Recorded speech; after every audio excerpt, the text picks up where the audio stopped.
Hello, everybody. This is Gregory with 5-Minute Catholic Apologetics, where 5 minutes of your time may get you to the divine. Today, we're going to give 4 examples of people in the Old Testament that martyred themselves and what we can learn from this. Now, before we begin, let's start with a prayer. In nomine Patris et Filii et Spiritui Sancti. Amen. Gloria Patri, Filii et Spiritui Sancto, sic ut era in principio et nunc et semper et secula seculorum. Amen.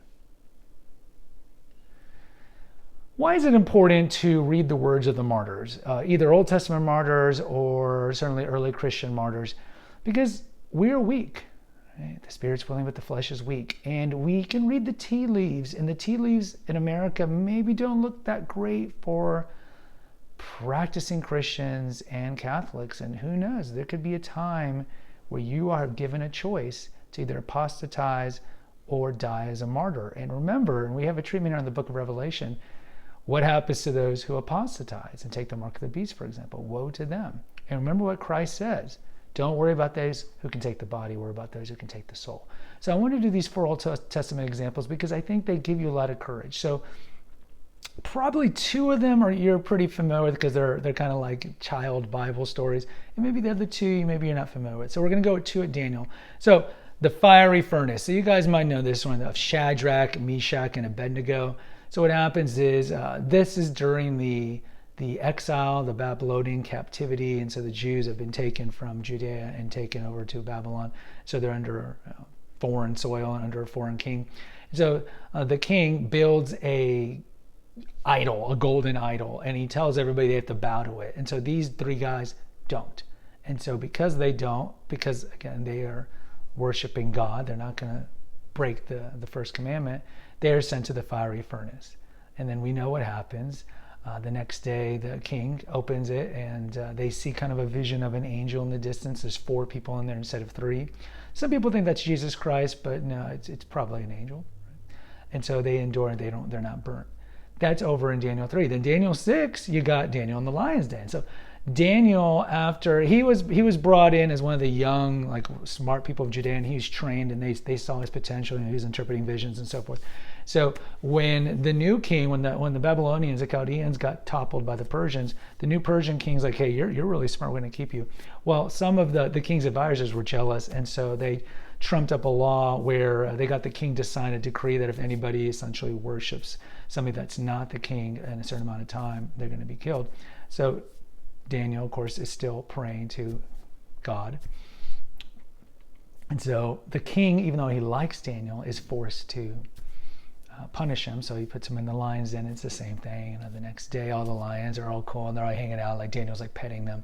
And again, it shows to the king that the God of Israel, the God of Abraham, Isaac, and Jacob is a legitimate king. But again, they don't back down. Daniel doesn't back down. Because he knows, even though this is, of course, presages Christ's words about don't worry who can destroy the body, worry about destroy the flesh. Why are you going to forsake God, right? So let's go to 2 Maccabees. So 2 Maccabees is part of the Deuterocanonical book, so it's not in the Protestant Bibles, but it's in the Catholic ones. Go to the episode we did on why our Bibles are bigger. But these are 2 great stories that you might know if you go to daily mass. So backstory on the Maccabees. So this is after Alexander the Great. So this is when Judea is conquered by Hellenistic or Greek-loving leaders, the generals of Alexander, and so they set up kind of a Hellenistic culture in Judea. And so a lot of the Jews, and we talked about in that episode on Does America Need Chastisement, the whole idea of salvation history, like all through the Old Testament, the Jews are turning their back on God. So a lot of the Jews forsake the God of Abraham, Isaac, and Jacob, and they start embracing the pagan gods. And so the 1st and 2nd Maccabees is really about this family, the Maccabee family, and their brothers rebelling against this toppling Antiochus is the king in the ruling dynasty, and they establish an independent Judaic kingdom again, and they clean out all the pagan forces, and this is where you get the celebration of Hanukkah, but we don't really have time for that. Anyways, so before that happens, you go to 2 Maccabees, and this is 2 Maccabees 6. So you got Eleazar, and then the mom with the 7 sons. And so the king at the time is telling them to eat pork. And if you guys don't know, the Jews still don't eat pork, the Muslims don't eat pork. We do because Christ said, don't worry about what you put in your mouth, worry about what comes out of your mouth. And this was covered later on in the First Council of Jerusalem and so forth. So Eleazar is a scribe, and the king tells him, you got to eat pork, you got to eat pork, you got to eat pork. And he's like, yeah, I ain't going to have it. And so there's a couple of verses here. So this is 2 Maccabees 6, verse 26. So they're about to kill him for not eating pig. And he says, for even if for the present I should avoid the punishment of men, yet whether I live or die, I shall not escape the hands of the Almighty. That's right. So, you might... it's like the movies, right? Forsake or apostatize, and we won't kill you or your family, and they still, you apostatize, or you give the secret, and they still kill your whole family. So, what do you benefit, right? You benefit maybe a couple of days, couple of months, maybe a year on this life, and then you're going to have to be accountable. What are you going to tell God? What are you going to tell God when you die? Why you forsook him, right? Eleazar is like, I ain't eating pig. We don't eat pig, and he went to the grave. So then you got 2 Maccabees 7. This is a beautiful story, and we don't have time to read all of it. So it's the same thing. It's a mom with 7 brothers, and this is kind of connected to what Jesus talks about, the woman who marries 7 men, but they all die. But anyway, so there's 7 brothers. It's the same thing. They won't eat it. The king gets mad, and so he just kills each of the brothers. He boils them in a pan. And they're all watching, and the mom is watching. And of course, it's horrific because the eldest brother won't apostatize, won't forsake. And then he is killed on the pan. And it's the second one. This is all in front of the king. The king's getting angrier. And then they're all getting killed and so forth. And so there's some great lines. So verse 13. And all this, again, has to do with not to apostatize. And so we'll go to the 7th chapter, 2 Maccabees. More of the brothers have died. And so there's only one son left. And the king Antiochus says, you need to eat the pig or we're going to fry you. And so the mother tells the youngest son, and the youngest son's like, I'm not going to forsake my faith, he says. And she says, do not fear this butcher, but prove worthy of your brothers. Accept death, so that in God's mercy I may get you back again with your brothers. And then he has a little speech, the youngest brother, before he dies. And it's beautiful, and I'm just going to read a little of it. So verse 34 of 7th chapter, 2 Maccabees. But you, he's addressing the king, but you unholy wretch, you most defiled of all men, do not be elated in vain and puffed up by uncertain hopes. And when you raise your hand against the children of heaven, you have not escaped the judgment of the Almighty, all-seeing God.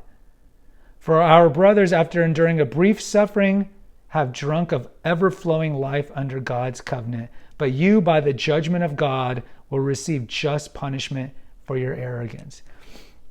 And I think these are just some great lines. If you look at times in human history, and we covered this in the episode on how Christianity was the worst thing for the world, in places where the radical left take over, and there's been a lot of martyrdom, and you can start with the French Revolution.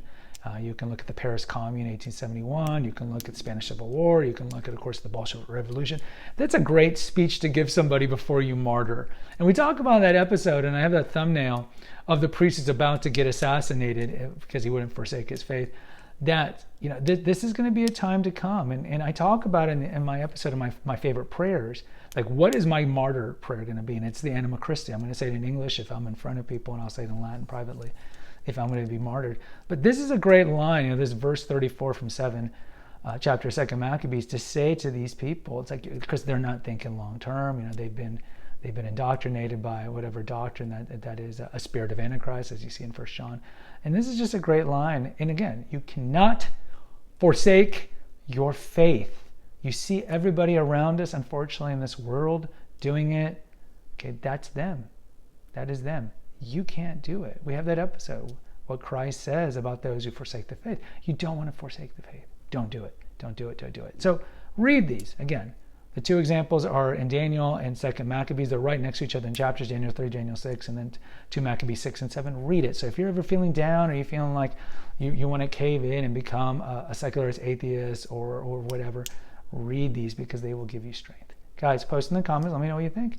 Please hit the notification, subscribe, and share button. Share with like-minded people. Until next time, take care, God bless, and pray.